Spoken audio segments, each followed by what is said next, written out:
Okay, so we're on Nun Gimel of Beis. Very interesting point here in the Gemara.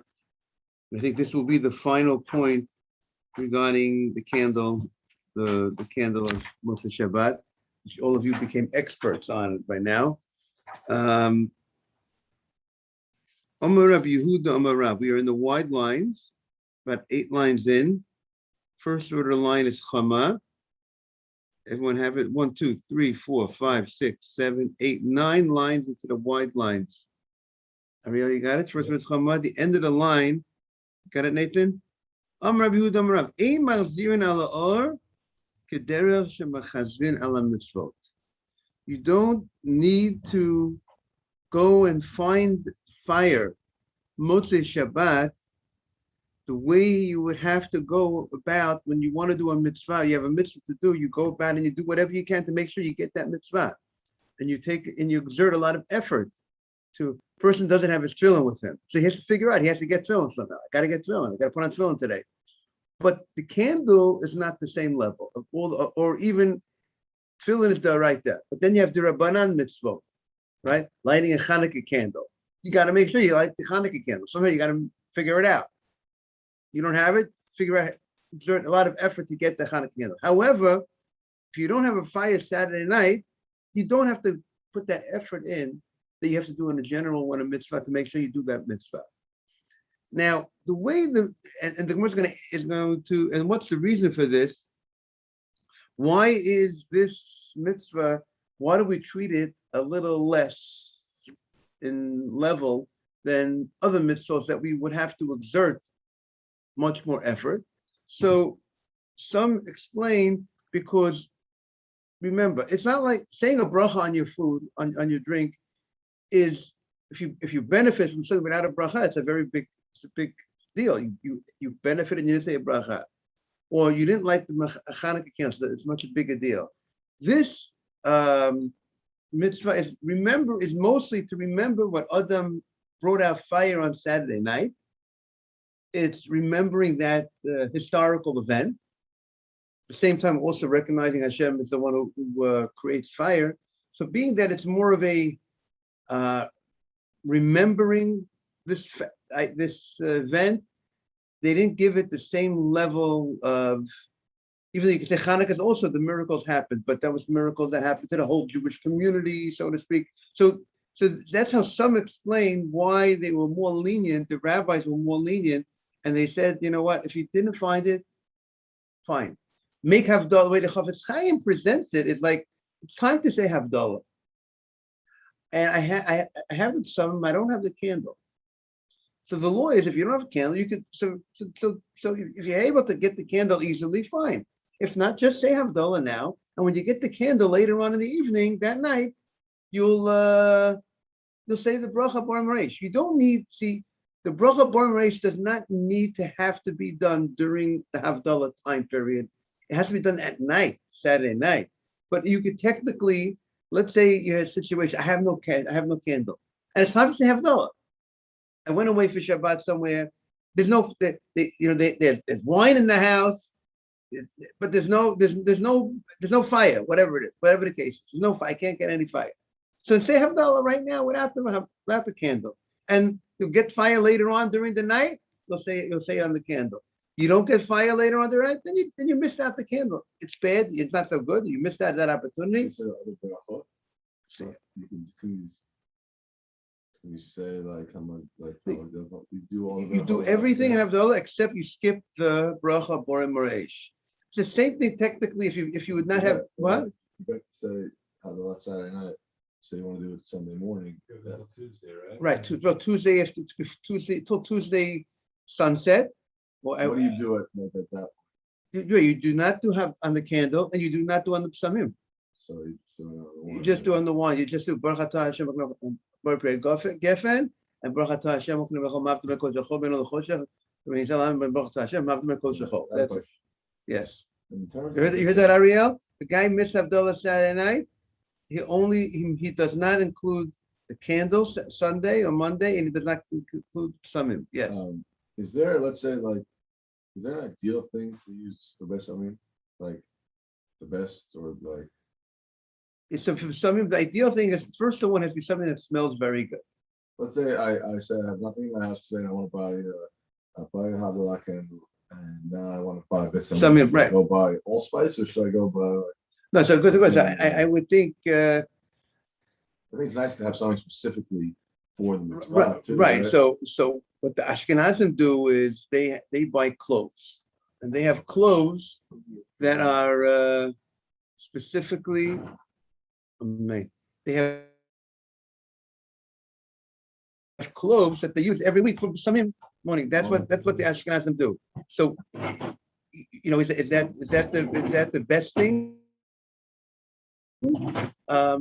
Obviously, the Ashkenaz world feels that that's the cloves. They're cloves. They're just the spice. Clove the spice. Yeah, and yeah, exactly. It's a little stem, and that's what they use for. That's what they use for some.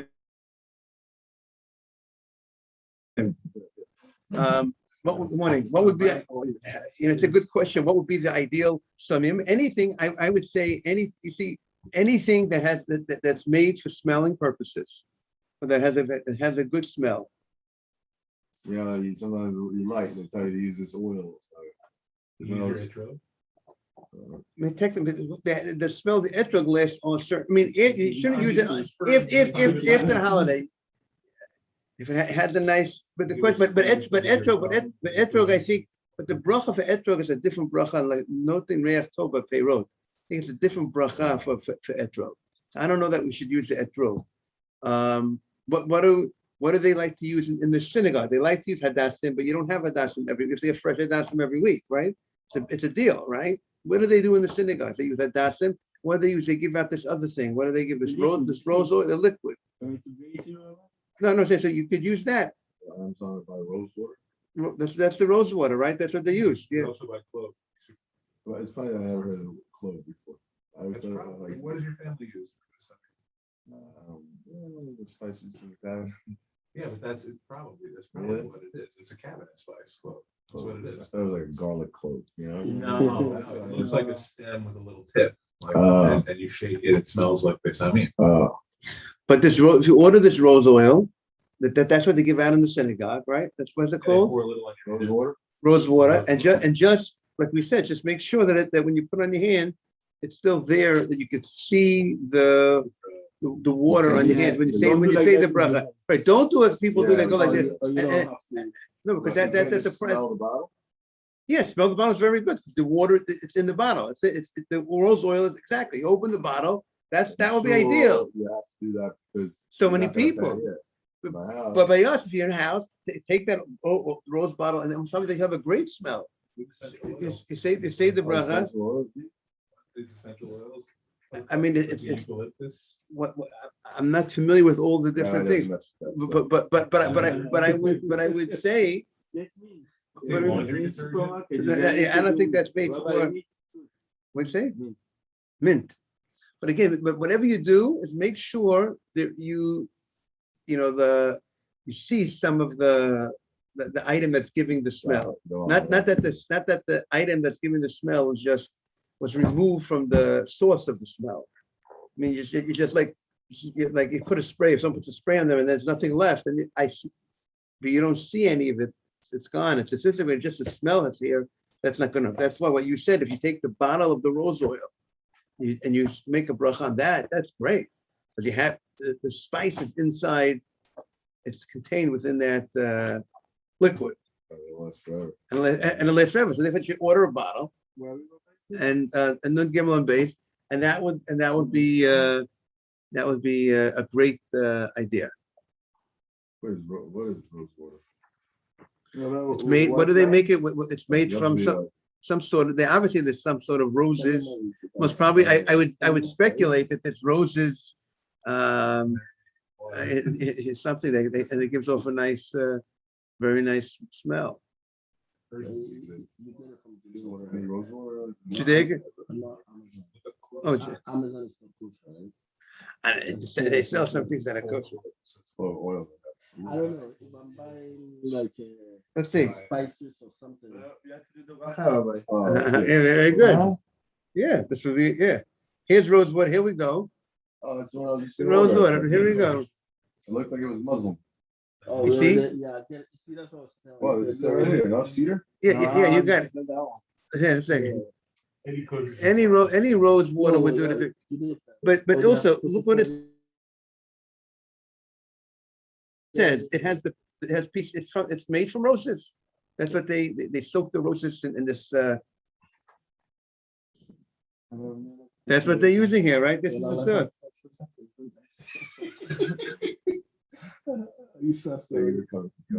Okay. Okay, sorry about that. No, that's very good. So now we're going to get some rose water. Make a nice bracha. Okay. It doesn't have to be kosher. No. It doesn't have to be. I mean, what's kosher? I mean, kosher. I mean, I wanna there's make sure nothing it's not used for, kosher, avodah right? zarah. There's nothing not kosher about it. I mean, you don't need to have a supervision on it that says kosher. No one's not. It's not something that's. It's made from rose petals Yeah, and water. right, Right. It's not made for. Right. Cinnamon. People will make on cinnamon too. Cinnamon is a nice. Cinnamon's fine. Yes. Cinnamon is very simple. Here, whole cinnamon sticks. That's what they use here too, right? What are they doing with cinnamon sticks in the closet here? Right? Cinnamon sticks are also good. Cinnamon sticks has a nice smell. You know what I'm saying? You could go ahead and use both if you want. You know? Yeah. Good. See, the cinnamon sticks is also good. Okay. Okay. So we just said an interesting halacha in the Gemara. The halacha was that the Havdalah candle, even though we spoke about the great, about the Havdalah candle, and it has the whole discussion, halacha, and all the different laws. But at the end of the day, the rabbi said that you do not have to be, you don't have to exert an abundance of effort to get that Havdalah candle. If you don't have it. If you don't have it, like we just explained, later on in the evening, the way the Chafetz Chaim says, later on in the evening, you'll say the bracha, the Havdalah candle when you get fire at the end of the night, later in the night.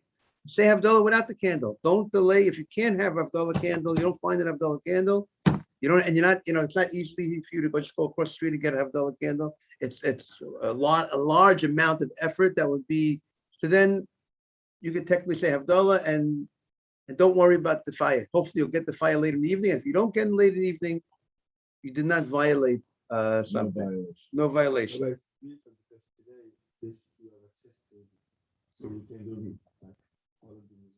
Properly. Right. By the way, the access to everything also helps to do with one's mindset. You can have everything accessible to people who are lazy. They don't have anything. It always means to make excuses. People when people have. Are you gonna wake up tomorrow? I'll see. What are you gonna do? Are you gonna not try not to like? Right. And they don't listen. Are you gonna see if you can eat supper tomorrow night? Remember that line? People somehow they want to see if they're gonna go through it. Okay. So let's see the Gemara.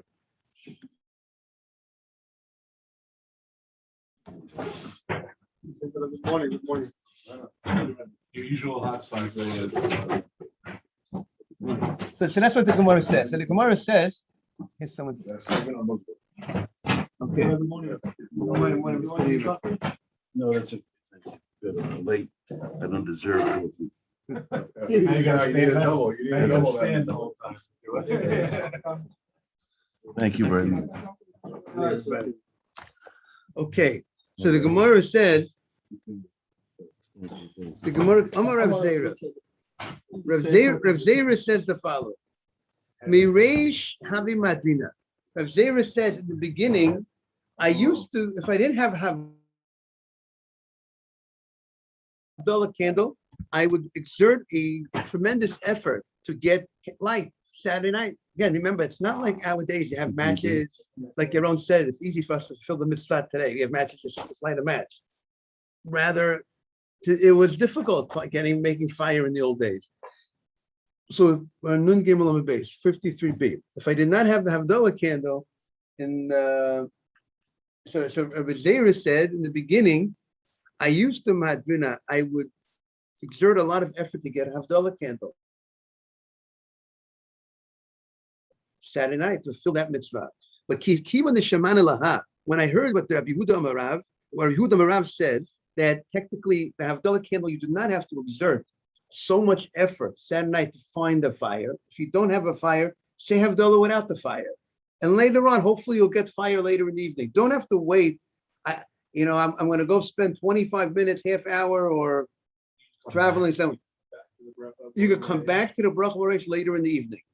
Meaning people need to recognize that it's ideal. The rabbi said that when you do Havdalah, we like to group certain mitzvahs over the cup of wine. So it's very honorable when you do a mitzvah over a cup of wine. So you have the cup of wine out, and then you say the bracha bor minei psamim, and say the bracha bor moreish, bor prei gefen, Havdalah all over this cup of wine. That's the ideal. But if I don't have the fire, it's going to take me a long time to get the fire. Say the Havdalah without the bor moreish. Later on in the evening, you get the fire. Say just the bracha bor moreish. But some also you should be able to defer. Some you can defer. Some. Right. The Havdalah is the gefen and the hamavdil bekodesh and the bracha Hashem mavdil bekodesh the chol ben choshech.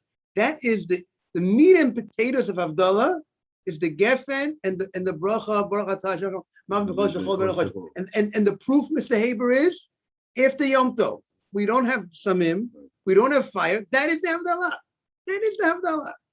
But it's ideal to do the Havdalah, to say the bracha samim and bor moreish over a cup of wine. Just like yes. When you miss it, not allowed to. When you miss the Sunday morning, I wake up. Then there's no mitzvah of samim. There's no mitzvah of samim, and there's no mitzvah of eish. Some you could say, but really, there's no. I mean, you don't get the package deal. Right? The mitzvah of samim is off. Now you want to do samim, then it's like any time you do samim. They say the bracha of samim, but that's not a requirement. Meaning, if you didn't say Havdalah Saturday night, you are required to say Havdalah Sunday morning. But that requirement only includes the gefen and the mavdil bekodesh. No fire. Fire is only Saturday night. Why is fire only Saturday night? Because Saturday night is the time that Adam had shown put the rocks together and fire came out. That happens Saturday night. So therefore, you lost it Saturday night. You lost the candle. You have until 4 o'clock in the morning, 5 o'clock in the morning. Every time it's still considered night. You know what I'm saying? When we say night, the Jewish night is technically until dawn. So therefore 2 o'clock in the morning. A guy wakes up at 3 o'clock in the morning. He fell asleep Saturday afternoon, and he wakes up 3 o'clock. Same thing with Arvid. You're supposed to say Arvid before Chatzot. You're supposed to say Shema before Chatzot. You woke up at 2 o'clock in the morning, at 3 o'clock in the morning. You didn't say Arvid. You say Arvid at 3 o'clock in the morning. Because 3 o'clock in the morning is still night. It's still Arvid, right, Morris? Still night.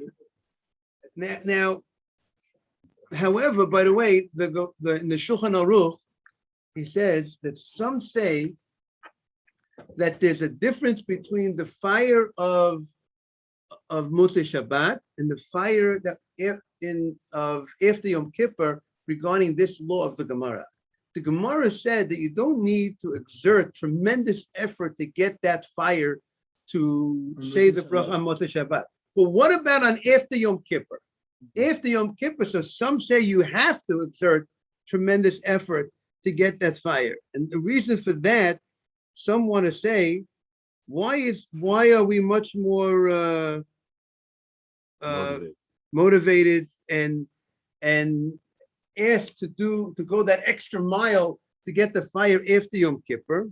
Because to show that this holiday of Yom Kippur, one of the things of the fire, why do we take fire after Yom Kippur? Why, if Yom Kippur comes out on a Tuesday, that's the only time we use fire, and if it's not Saturday night, the only time exception is after Yom Kippur.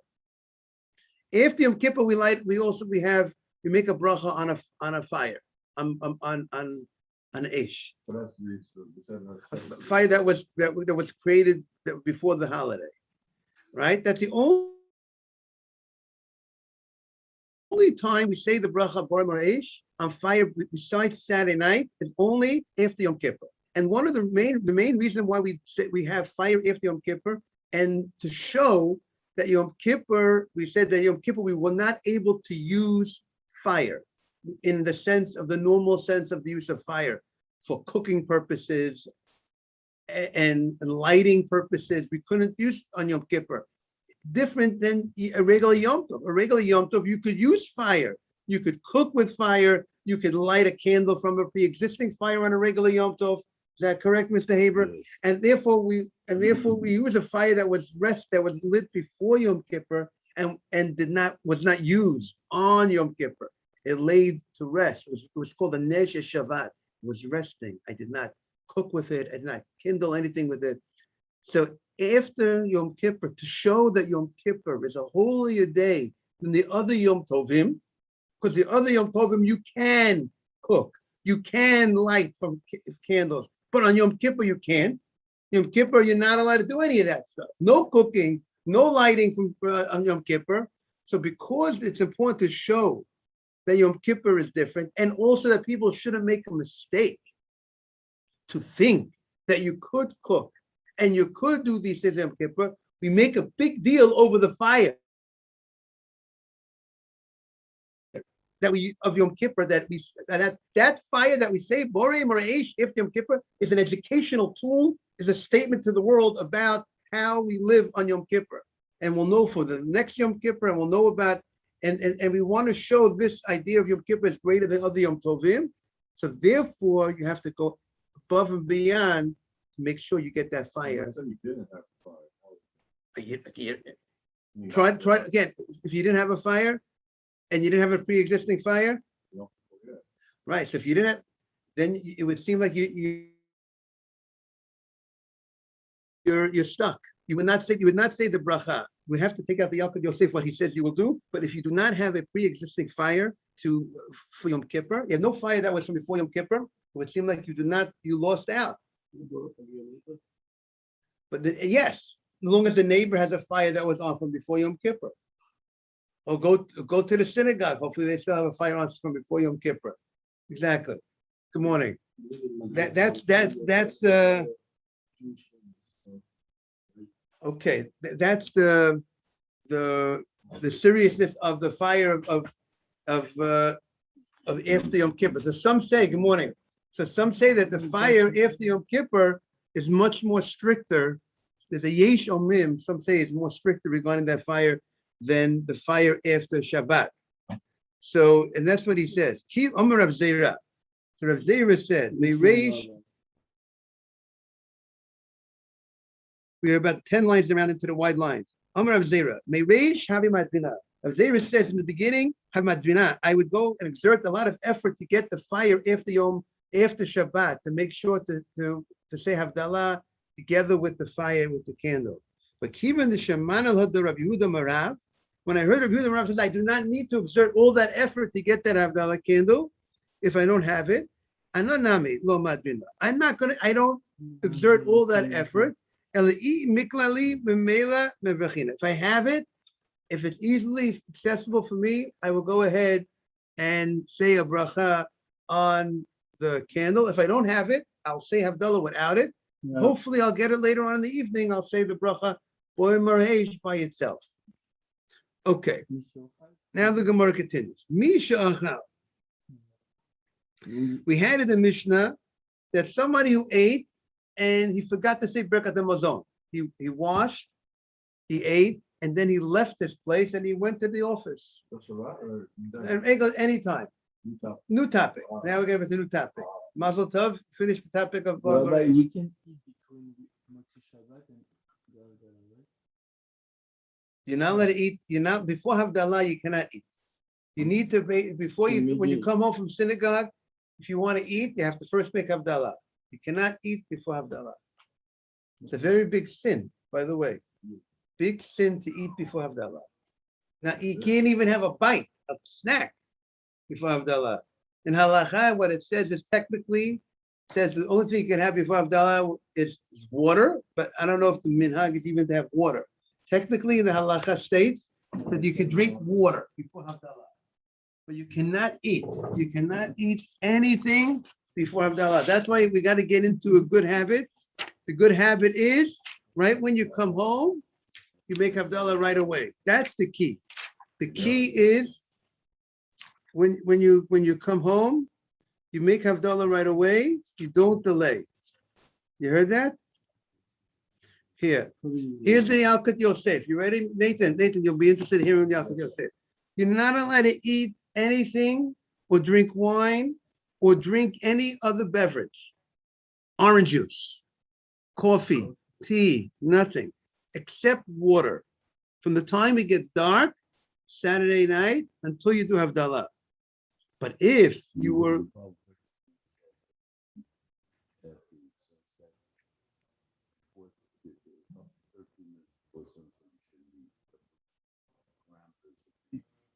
sunset to 13 minutes, you can. okay, there are different opinions exactly how much time, but that's talking about Suda Shlishit, what you're saying, but right, or a person has a right to eat. So that's the next halacha he's going to say. But if you were middle of eating, you started eating beforehand, and then you. By the way, Rabbi David Feinstein, bless memory, he gave a nice amount of time after sunset to eat shalashivas. He gave me, if a guy is stuck, he gave you up to a half hour to eat to start Suda Shlishit. He said he gave me. That's a big window. Another 13 minutes, right? You got the 13-minute rule. He gave a half hour for here in America. In America, not in Israel. Israel it gets darker first bit. Not talking about the latitude that you have for 13 minutes to eat. It's 13 minutes before. It's 13 minutes that you can eat bread. If you're not eating bread, you can't eat after sunset or after 13 minutes.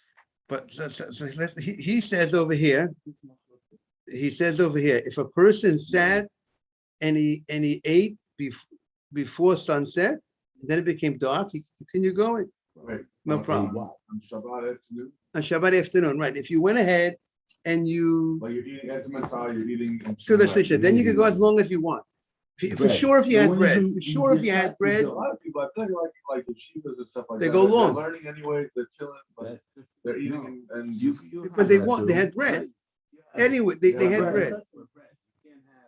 If it's sunset is 6:30 and 6:35, 6:40, you have dispensation to have bread within that time frame. Some say, some others don't say. Like, but certainly it's 15 minutes after sunset, you can't eat bread. You can only need to eat bread within that time frame. So the Chavetz Chaim, right? I want to share what the Chavetz Chaim says. That might be what the Sfardim do. But the Chavetz Chaim says the following. Regarding Suda Shlishit, if a person did not eat Suda Shlishit beforehand, he definitely needs to eat after Shkia. Meaning sunset came down, sun came down, but you didn't eat, you have an obligation to eat Suda Shlishit. Now it's after post Shkia. Well, the question is how much time you have to do it is a different question. So now we're in the 30 minutes. We're in the 13 minutes. Let's say we're in the 13 minutes. He says, even, Mr. Haber, says, even for other eatings, he wants to say, if you're hungry or you want to drink, he also gives you time to even after sunset. Meaning, he gave until a half hour before the Chavetz Chaim. He gave until a half. Similar to Rabbi Feinstein, right? Similar to right. Okay, so that's just another point. But I think the main point that we need to take out from here is number one. Let's try to make sure. Let's try to have Suda Shlishit at the right time. But number two is very important. When you come home Saturday night, the first thing you do before people get distracted, telephone calls and phone and things, messages. I'm saying Havdalah first. Because I can't eat. I can't drink. And you don't want other people to work for you. Right. That can't do anything. Like no electricity, no nothing till Havdalah. It makes like more of a norm.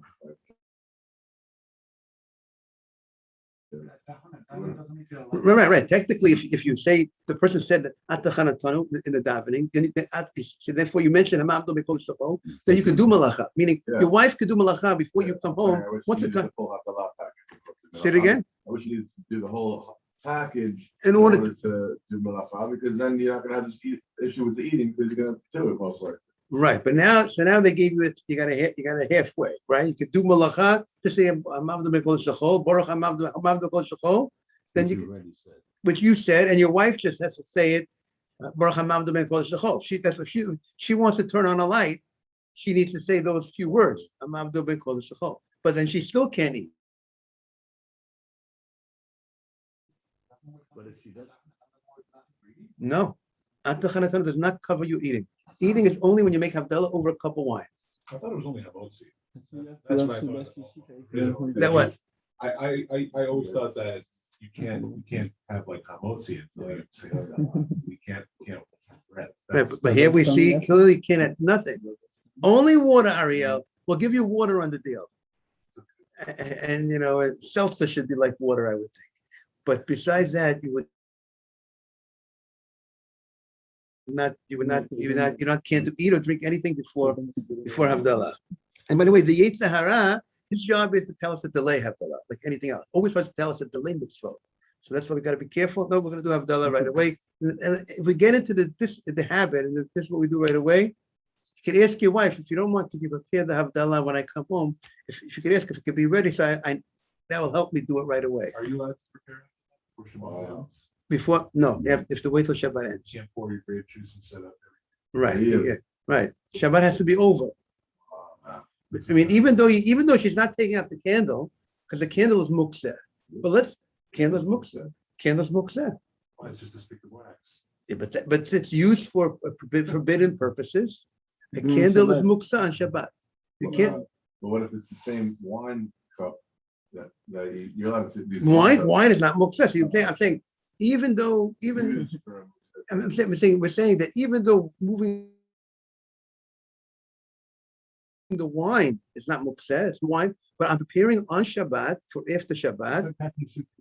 Right, exactly. You don't prepare on Shabbat for after Shabbat. I mean, the kids, I presume, you might want to train them at a certain age. We have to see what the question is, what that age will be for chinuch. But obviously, kids need to eat. They don't have to wait. Kids, generally, the kids, I think, were not makbid. The kids, kids have to eat. I presume at a certain age when it's not it's not such a big deal for them to wait. So then they should be trained to wait, because they're going to become bar mitzvahs one day, and they're going to have to be, and a little we got to give them some training, just like for Yom Kippur, they have to fast, at least one fast before Yom Kippur, because they got to get some training on the deal.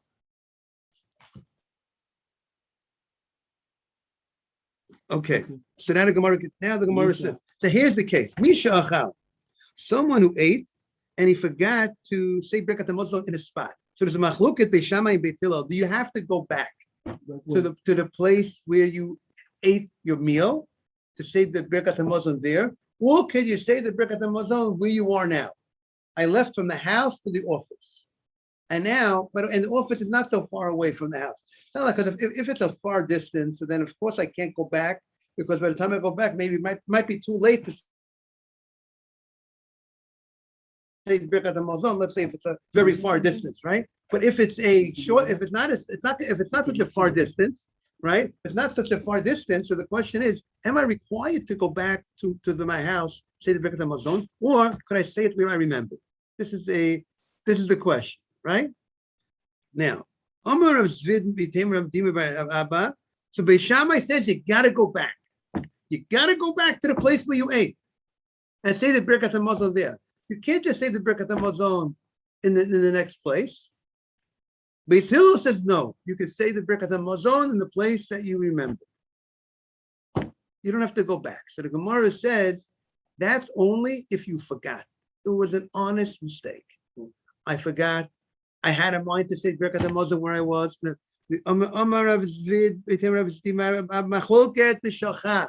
You forgot. So Beit Hillel says if you forgot, honest mistake, say the Birkat HaMazon where you are where you are now. However, of a mezid, if intentionally you left, you knew you didn't say Birkat Hamazon. And then I intentionally, knowingly that I didn't say Birkat Hamazon, I went ahead and I said, I'm going to that next place. I knew I didn't say Birkat Hamazon, but I intentionally went across the street. I intentionally went into the office. I knew I didn't, and the office is across the street, 2 blocks away, 3 blocks away, 4 blocks away. I knew I didn't say Birkat Hamazon yet, and then I intentionally went to the office. I got to go back to the place where I ate and say the Birkat Hamazon. Divri hakol yavi v'yivarach mekomo v'yivarech. Then I got to go back to my place and say the Birkat Hamazon in the place that I ate. And by the way, this is also a problem that people have. They finish a meal, they sit on the couch, and before they fell asleep, and they miss the Birkat Hamazon. You know, it's 2 o'clock in the morning. My father of blessed memory, it's gone already 29 years, 28 years or whatever. He told us, don't leave the table until you say Birkat Hamazon. Don't leave the table. That was a instruction that he gave us. I recommend it to everybody else. Don't get comfortable on the couch. Say Birkat Hamazon. So the Gemara says, Pshita. It's obvious, the Gemara says. The Shochach Tanan, first word line is Tanan. The Mishnah says, Machloket, when they forgot to say Birkat Hamazon. So it's obvious if the case of the Mishnah is they forgot. Why did the Mishnah mention they forgot? So it sounds like it was only B'shel Gate, only in an honest mistake. But if it was not an honest mistake and intentionally you left, it's obvious that the Mishnah, there's no argument in such a case. So the Gemara says, no, it's not obvious. Again, the Gemara, the rabbis never tell you something that's obvious. Because if the rabbi says something obvious, the Gemara always question, what are you going to tell me that it's obvious? I don't going to take 1 and 1 is 2. Weekday or Shabbat. Weekday or Shabbat. Right. Now, technically, if you eat in this place and you had a mind to say Birkat, continue eating in another place, that you could do. I mean, let's say I have a kazayit of bread here. I'm having bread here and I plan on having some bread in the next place.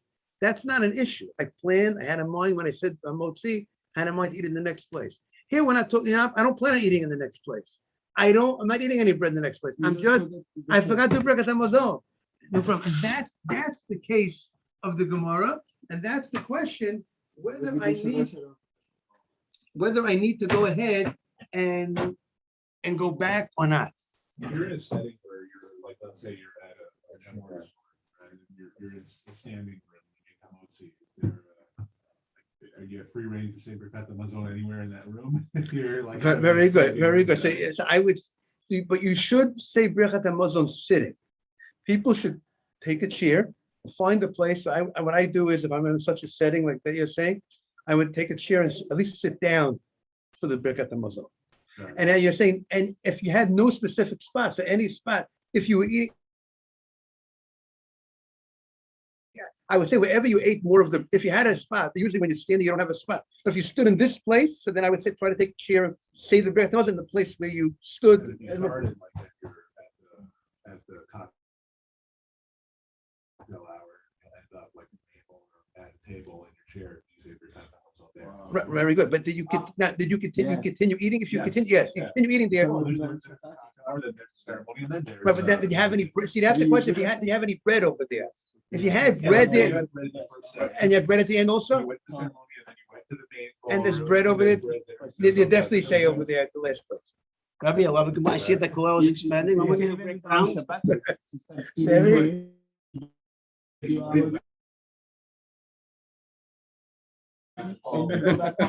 We're not taking applications. Thank you.